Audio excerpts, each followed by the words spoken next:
Class 9 থেকে 10-এ উঠতে উঠতেই বিয়ে হয়ে যায় আমার। আর বিয়ের 6 মাসের মাথায় বেবি কনসিভ করি। মেয়েরা যখন প্রেগনেন্ট থাকে মেয়েদের কত কিছু খেতে মন চায়। আর আমি যখন আমার স্বামীকে বলতাম, সে বলতো তোমার বাবা মার আছে, তাদের থেকে চাও, আমার কাছে কেন চাও? প্রথম ভাবতাম হয়তোবা তার ইনকাম নেই বলে সে আমাকে এভাবে বলছে। 2021 সালে আলহামদুলিল্লাহ ছেলে সন্তানের মা হলাম। বাচ্চা হওয়ার পর তার আরো কিছু চেঞ্জ দেখি। এখানে বলে রাখি, আমি কিন্তু আমার বিয়ের পর থেকেই আমি আমাদের বাড়িতে থাকি, মানে আমার বাবা মার বাসায় থাকি। রোজার ঈদ বা কোরবানির ঈদ কিংবা কোনো অনুষ্ঠান হলে একদিনের জন্য দাওয়াত দিয়ে নিয়ে যেত আমার শ্বশুর বাড়িতে। যাই হোক, মেইন টপিকে আসি। ছেলে হওয়ার পর থেকে সে আমাকে বা আমার ছেলেকে কোনোভাবেই সময় দিত না, খুব ইগনোর করতো। আমার বাবার বাড়িতেও আসতো না আমাদেরকে দেখতে, ফোন দিলেও ফোন ধরতো না। এরই মাঝে তারা আমাকে ফোন দিয়ে বলল আমার বাবা মাকে বোঝাতে সে বিদেশে যাবে, তাকে যেন বিদেশে যাওয়ার টাকা পয়সা দিই। প্রথমে আমি রাজি হইনি, আমি বিষয়টা মানতেই পারছিলাম না যে সে বিদেশে যাবে, আমার বাবা কেন টাকা দিবে। তখন আমাকে এটা সেটা বুঝিয়ে ব্রেন ওয়াশ করলো। তারপরে বলল আমি যেন আমার বাবা মার কাছ থেকে 8 লাখ টাকা এনে দিই। আর এইদিকে সে আমার বাবা মার সাথে ভালোভাবে দুইটা কথাও বলে না, অথচ এইদিকে আমার বাবার টাকা দিয়ে সে তুর্কি পাড়ি দিল। কিছু মানুষের কাছে শুনি সে ইতালি যাবে, আবার কিছু মানুষের কাছে শুনি সে স্পেন যাবে। আসলে সত্যি কোনটা সেটাই বুঝতে পারছিলাম না। এক একজনের এক এক রকম কথা শুনে সেদিন প্রচুর কান্না করি এবং মনটা খুব খারাপ ছিল। ছেলের দিকে তাকিয়ে ভাবলাম যে না থাক, একটু ভালো করে কথা বলি তার সাথে। সেদিন ফোনে তার সাথে অনেক সুন্দর করে কথা বললাম, অথচ খুব কান্না করছিলাম আমি, কারণ আমার মনটা অনেক খারাপ ছিল।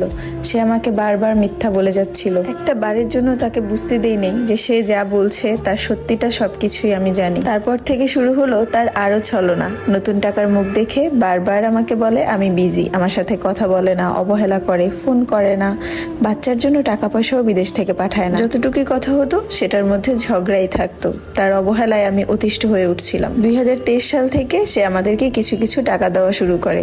ওর মধ্যেও 1 মাস টাকা দিলে 2 মাস 3 মাস দিত না, এভাবে দিত। টাকা দিলেও দিত মাত্র 5,000 টাকা করে, অথচ তার বেতন ছিল 1 লাখের উপরে। এটাও আমি জানতাম। সেই আমার সাথে নিজ থেকে ঝগড়া করতো এবং আমার বাবা মা আর তার বাবা মার কাছে বুঝাতো আমি তাকে বিরক্ত করি, আমি তাকে কাজে মনোযোগ দিতে দেই না, আমাকে সবার কাছে খারাপ বানাতো। তাও কিছু বলতাম না, চুপচাপ সহ্য করতাম। প্রতি মাসের 26 তারিখ আর 27 তারিখ হলেই সে আমার সাথে ঝগড়া করে ফোন বন্ধ করে রাখতো, যেন আমাকে টাকা না দেওয়া লাগে। এটাও আমি বুঝতাম। আবার সে আমাকে এটাও বলতো 2 মাস 3 মাস কাজ নাই, টাকা পয়সা কিভাবে পাঠাবো।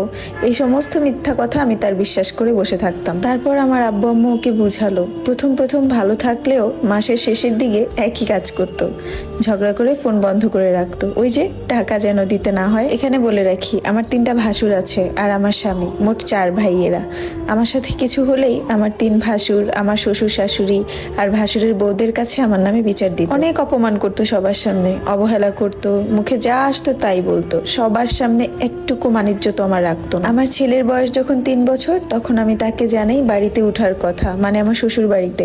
সে আমাকে বলে আমার কোনো বাড়ি ঘর নাই, আমি কোনো সন্তান চাই নেই, আমার বাচ্চা কাচ্চা পছন্দ না, তুমি কেন নিছো? এগুলো বলার পর আমি অনেক কান্না করি, আমার বাবা মার কাছে বলি। আমার বাবা মা তাকে অনেক বুঝায়, তারপরও সে বুঝে না। একটা সময় সবকিছু সহ্যের বাইরে চলে যায়, আমি আর নিতে পারছিলাম না। আমি ফেসবুক চালাতাম, কখনো কারো মেসেজের অ্যান্সার করতাম না, কিন্তু তার অবহেলায় আমি একটা ছেলের সাথে কথা বলা শুরু করি। আর ওই ছেলেটাও ছিল ছলনাময়ী। তার সাথে কথা বলে রিলেশনে যাওয়ার কারণে সে আমাকে ব্ল্যাকমেল করে আমার কাছ থেকে টাকা নিত। আসলে সত্যি কথা বলতে বিবাহিত মেয়েদের কখনোই অবিবাহিত ছেলেরা সত্যিকারই ভালোবাসে না।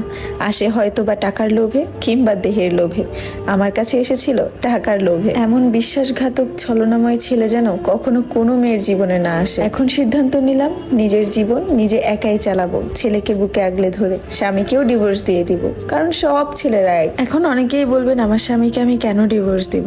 ডিভোর্স দেওয়ার কারণ অনেক আছে, কয়টা বলবো আপুরা বলেন?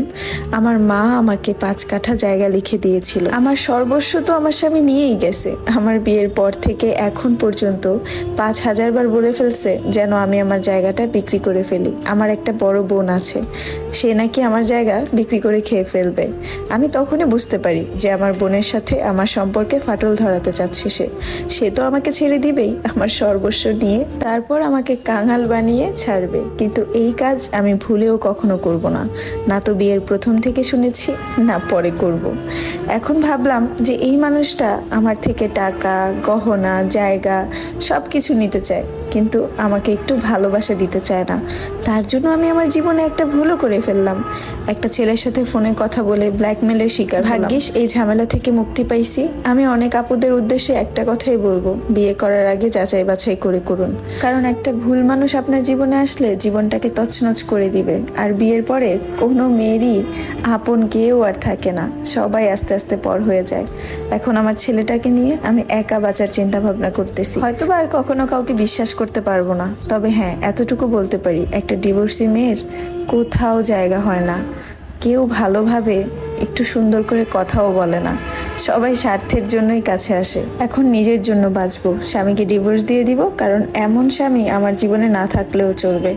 আর নিজের ছেলেকে নিয়ে নিজের মতো বাঁচবো। আপুরা, এই গল্পটা তোমাদেরকে শোনানোর মানে একটাই, কারণ যে আপুটা আমাকে গল্পটা পাঠাইছে, আপুটার গল্পের মধ্যে অনেক কষ্ট ছিল। তোমরা কখনো এমন কোনো ভুল করো না, নিজের